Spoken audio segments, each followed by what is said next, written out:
دوستوں آج کل راتوں رات ہر کوئی امیر بننا چاہتا ہے، لیکن کئی لوگ اپنے اس جوش کو اپنا ایک مقصد بنا لیتے ہیں اور وہ اپنی ساری زندگی اس مقصد کو پورا کرنے میں گزار دیتے ہیں اور شاید ہی وہ اپنے مقصد تک پہنچ سکے۔ لیکن آج ہم آپ کو چند ایسے لوگوں سے ملوائیں گے جو راتوں رات کروڑ پتی یا پھر ارب پتی لوگوں کی لسٹ میں شامل ہو گئے۔ دوستو اگر آپ بھی ان چند لوگوں کو دیکھنا چاہتے ہیں تو آج کی ویڈیو کو فل دیکھیے گا، کیونکہ آپ بھی اس کو دیکھ کر حیران ہو جائیں گے اور یہ سوچنے پر مجبور ہو جائیں گے کہ ان لوگوں نے کیا قسمت پائی۔ دوستو سب سے پہلے بات کرتے ہیں آسٹریلیا کے ایک شہر بلارک میں رہنے والے ایک گولڈ مائنر کی، جو کہ مختلف جگہوں پر جا کر اپنے میٹل ڈیٹیکٹر سے کچھ چیزیں ڈھونڈتا تھا، اور اگر اس کو کوئی چیز ملتی تو وہ اس کو بیچ کر اپنی زندگی گزارتا تھا۔ اسی چکر میں وہ ایک دن اپنا میٹل ڈیٹیکٹر زمین پر ہلا رہا تھا تو اس کا میٹل ڈیٹیکٹر کی لائٹ آن ہو گئی کہ یہاں زمین کے نیچے کوئی چیز موجود ہے۔ اس نے اس کو کھودا اور صرف 2 فٹ کھدائی کے بعد ہی اس کو ایک ایسی چیز ملی جس کو دیکھ کر اس کی خود کی آنکھوں پر ہی یقین نہیں ہو رہا تھا، کیونکہ وہاں پر ایک سونے کا ٹکڑا تھا۔ اس نے کچھ اور کھودا تو وہاں پر ایک بہت بڑا سونے کا ٹکڑا تھا۔ وہ اس سونے کے ٹکڑے کو دیکھ کر حیران اور دنگ رہ گیا، کیونکہ اس کے آج کے سارے کریئر میں تو یہ سب سے پہلے قیمتی ملنے والی چیز تھی، جو کہ 5.5 کلو وزنی تھا، جس کی قیمت $2,50,000 یعنی 3 کروڑ روپے۔ اس سے پہلے بھی وہاں پر بہت سارے سونا ڈھونڈنے آ چکے تھے، لیکن جو قسمت میں لکھا ہوتا ہے وہ اسی کو ملتا ہے، اور پھر وہ اس سونے کو بیچ کر راتوں رات کروڑ پتیوں کی لسٹ میں شامل ہو گیا۔ دوستو اب بات کرتے ہیں مٹی کے ایک ایسے تھیلے کی جس کی قیمت $18 لاکھ۔ تو امریکہ میں ایک مٹی سے بھرے ہوئے ایک تھیلے کی نیلامی ہو رہی، جسے نینسی نام کی ایک ریچ خاتون نے $900 میں خرید لیا۔ دوستو اس کو یہ جاننا تھا کہ اس مٹی میں ایسی خاص کیا بات ہے جس کی وجہ سے اس کی نیلامی کی جا رہی ہے۔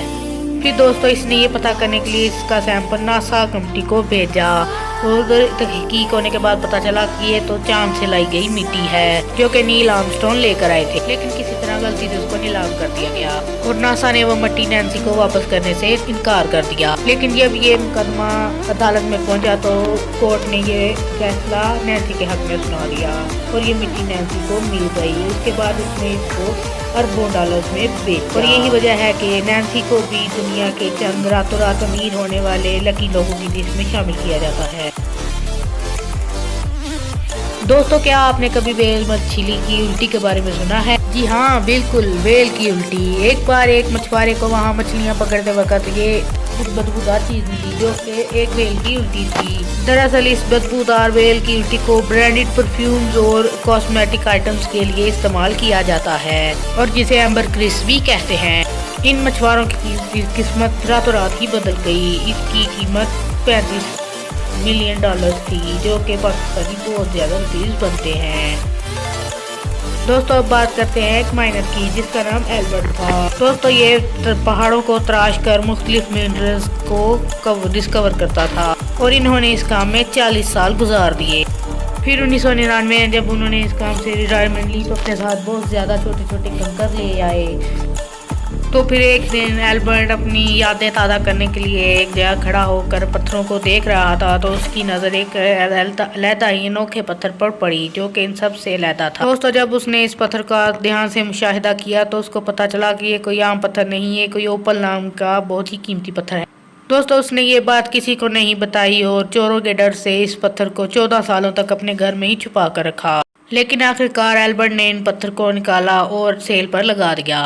اس پتھر کا وزن 306 کیرٹ یعنی 61 گرام تھا، اور پھر اسے لاس ویگس میں $30 لاکھ یعنی 46 کروڑ میں بیچا گیا، اور اس پتھر کو دی رائل ون کا نام دیا گیا۔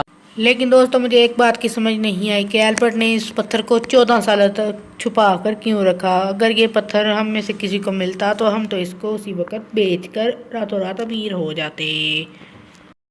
دوستو آپ کو اس ویڈیو میں سے کون سا پارٹ سب سے زیادہ پسند آیا مجھے کمنٹ میں ضرور بتائیں، اور اگر آپ مور انفارمیٹیو ویڈیوز دیکھنا چاہتے ہیں تو میرے چینل کو سبسکرائب کرنا مت بھولیں، اور اس کو بیل آئیکن کا بٹن بھی ضرور پریس کریں تاکہ آپ ہماری آنے والی نیو لیٹسٹ ویڈیوز کے نوٹیفیکیشن سب سے پہلے پا سکیں، اور اس ویڈیو کو شیئر کرنا بھی مت بھولیں۔ تب تک کے لیے السلام علیکم۔